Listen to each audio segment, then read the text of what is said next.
You really think there's a seat for you? You're not blood related, just a daughter-in-law. In front of the lavish meal at the restaurant, my mother-in-law smirked at me, waving her hand as if to tell me to leave. I was trembling with anger, and as I turned to leave the room, mother-in-law stopped me. Wait, what about the bill? If you're leaving early, leave the money. With a smug expression, mother-in-law demanded money from me, and I smiled back at her. Why would I pay for a stranger's bill? My name is Maya, 29-year-old office worker. My husband Terrell is the same age as me, and we were living fairly happy days together. Except for one thing. That was the presence of my overbearing mother-in-law. Not only was she overbearing, but she also tried to impose her ways on me. Our house is very close to mother-in-law's, so she often comes over uninvited, nagging me every time. You can't satisfy my son with that kind of cooking. Add more side dishes. In this room, what a mess. What are you doing all day at home? You're such a failure. Mother-in-law, knowing that I work during the day, would come in the evening and mock me for being at home all day. Also, since she adores her son, my husband, she doesn't act like this in front of him. So even when I talk to my husband about mother-in-law, he doesn't believe me. If he hasn't seen mother-in-law's harassment, it's not unreasonable for him not to believe it. At first glance, she seems normal. So no matter what I say to my husband, he doesn't believe me. Perhaps thinking it's okay as long as my husband doesn't find out, mother-in-law's nagging escalated. Now she comes in with a key my husband gave her, complaining about cleaning and cooking. She also badmouths me to the neighbors, and the list goes on. I told my husband many times that I want to move far away from my in-laws, but he's been busy with a big project at work and hasn't taken me seriously. Then my husband got promoted at work. The project was a big success, so he got promoted and his salary increased. How about thinking about having children now that our salary has increased? I think it's a good idea, but if we're thinking about children, I like a more child-friendly town. There are few childcare centers here and no parks to play in. Isn't it time to move? Finally, my husband gave me a positive response about moving. I was happier about this than the news of his promotion. However, that feeling didn't last long. The next day, mother-in-law came over as usual without any notice. I was fed up, thinking she had come to nag again, but it seemed different this time. I've decided to celebrate my son's promotion, so I've reserved a restaurant. It's a very expensive place, but it's elegant, and the food is top-notch. Plus, the staff's attitude is wonderful, and it's a word-of-mouth reputation. That's nice. Good for you. You're as unfriendly as ever.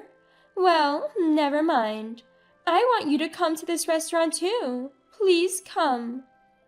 I'll check my schedule, but it's probably impossible. Don't say that. We'll be waiting for you. Even though I answered that way, mother-in-law just smirked and left. Until now, she had been enjoying excluding me, but now she's inviting me and saying she'll wait. There must be something going on. When I asked my husband when he got home, he said he had already told mother-in-law that we would go together. She reserved that restaurant for us, and I'm looking forward to it. You feel the same way, don't you, Maya? Sorry, but I'm not looking forward to it. I don't know how much money it will cost at such an expensive place. I don't want to go. Just say I have urgent business and enjoy yourself. Why are you thinking so negatively? Besides, it's not just us going to the restaurant. My brothers are bringing their wives too. It would be bad if you didn't come with the whole family celebrating me. My husband, excited about going to a fancy restaurant for the first time, insisted that I should go even though I didn't want to. My words no longer reached my husband. If he believes mother-in-law more than me, I'll record mother-in-law's harassment with a voice recorder I bought online. She's probably planning to harass me at the celebration too. I'll record her voice and play it for my husband. If he still defends mother-in-law, I'll divorce him. With that decision, I felt a bit better. Still, the day to meet mother-in-law at the restaurant was depressing, and I kept sighing. I hardly knew my husband's brothers, having only met them at the wedding. And I had no memory of talking to their wives beyond greetings. When we arrived at the restaurant, the waiter led us to a large room. Mother-in-law, the eldest son and his wife, and the third son and his wife were already seated. The lavish food was already on the table, and there was only one empty seat. My husband then tilted his head in wonder. There aren't enough seats. Did the waiter make a mistake? I'll go ask. Everyone start eating.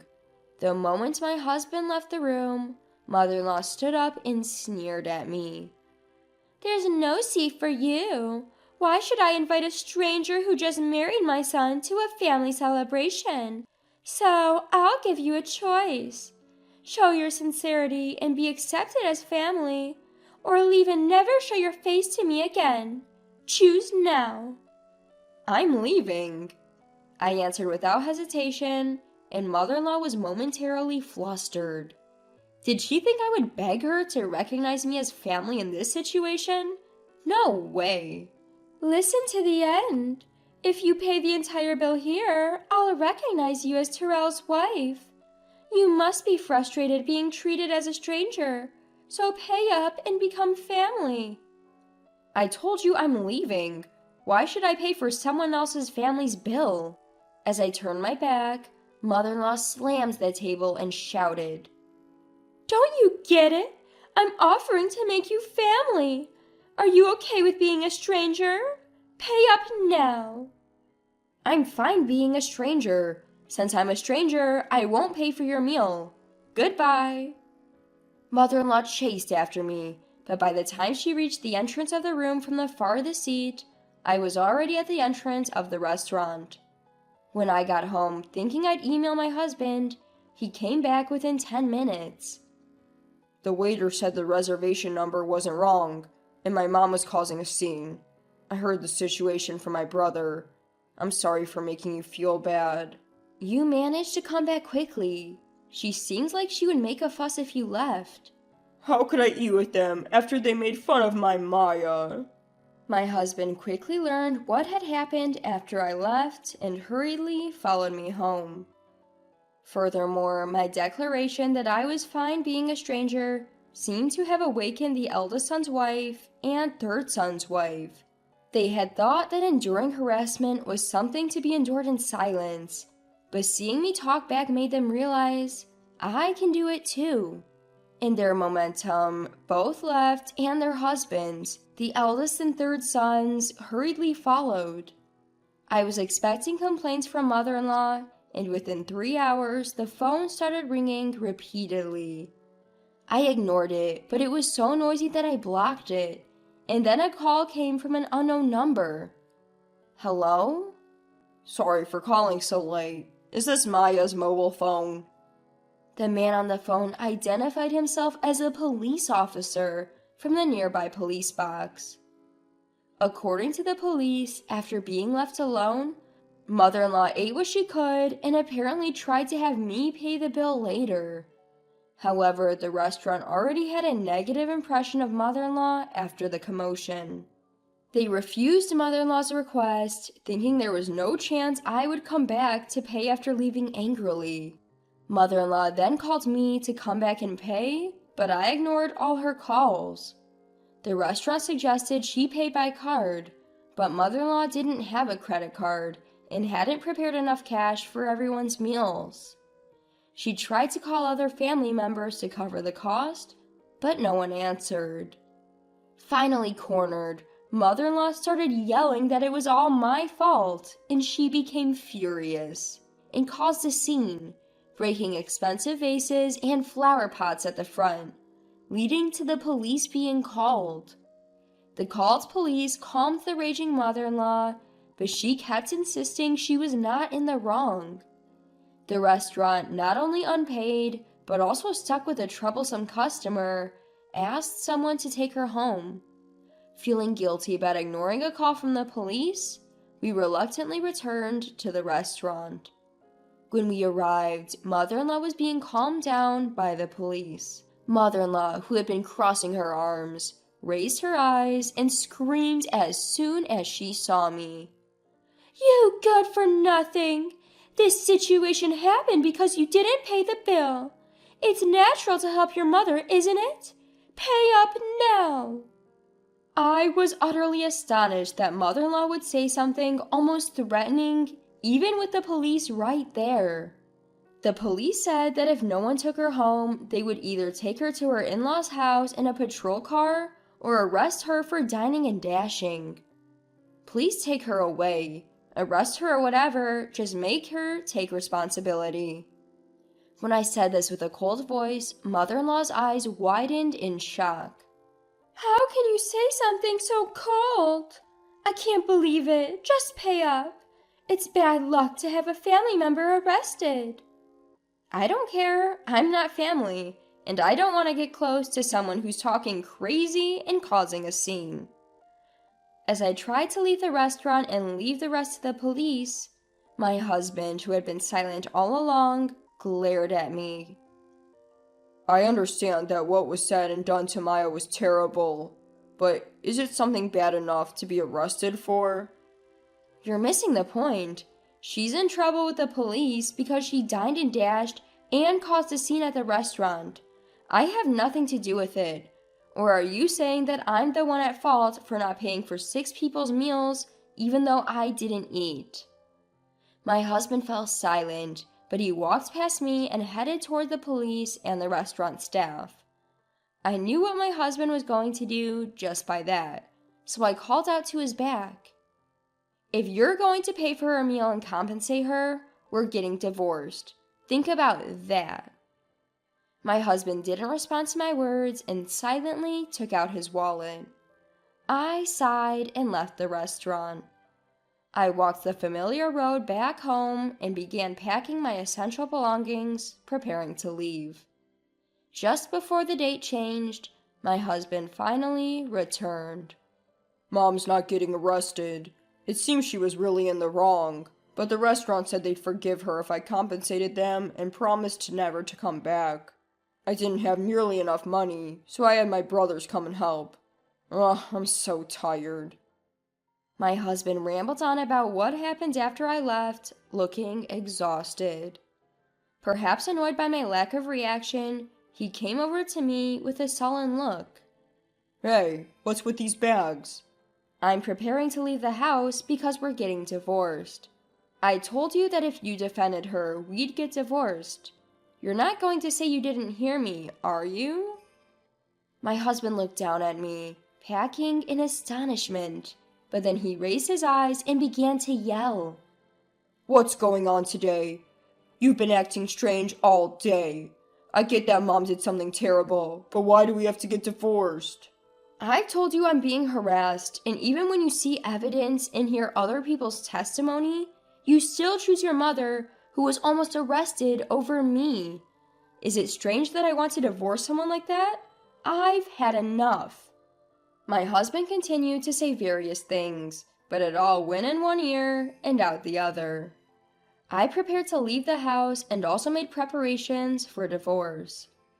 The next morning, I immediately went to get the divorce papers. When I signed and handed them to my husband, he made a big fuss about not wanting to divorce. But when I said I would involve a lawyer, he reluctantly signed and I submitted the papers right away. I was finally able to return to being a stranger. Afterward, my husband moved out of the house and went to live with his parents. Apparently, he had relied on me for most of the housework, so he couldn't do it himself. As a result, the house became a mess. He disliked the dirty house and canceled the apartment lease, deciding to return to his parents' home. Also, the eldest and third sons ended up with similar outcomes. On that day, when my husband called his brothers to help with the compensation, they each had a big fight with their wives. The wives said they didn't want to pay for something that was their own fault, but the brothers used their savings to help their mother without consulting them. Moreover, the brothers believed mother-in-law's words that they would be arrested because of their unreasonable wives.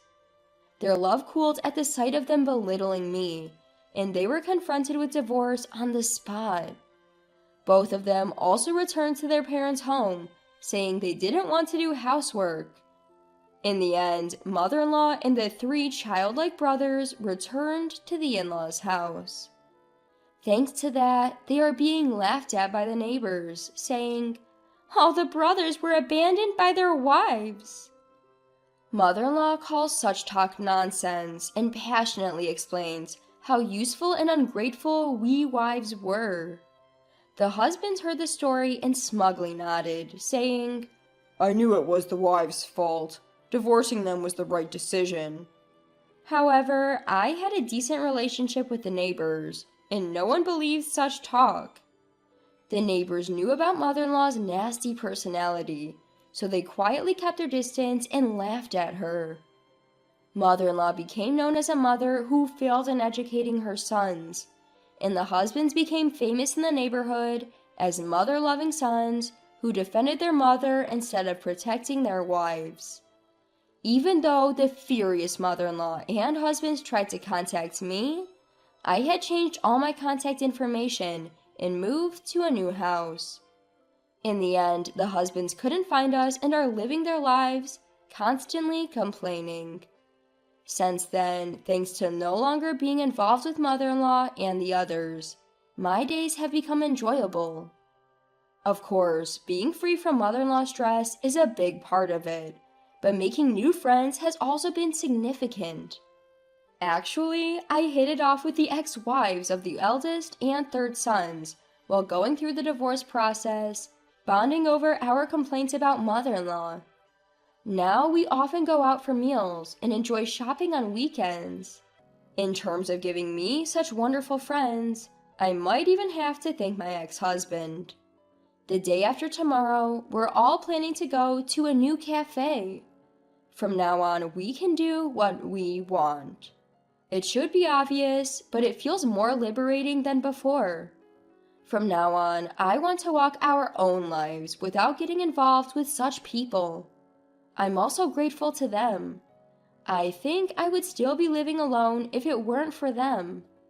The reason I'm not lonely now, and the reason I can live happily, is all thanks to them. I'm truly thankful. I hope this relationship continues forever.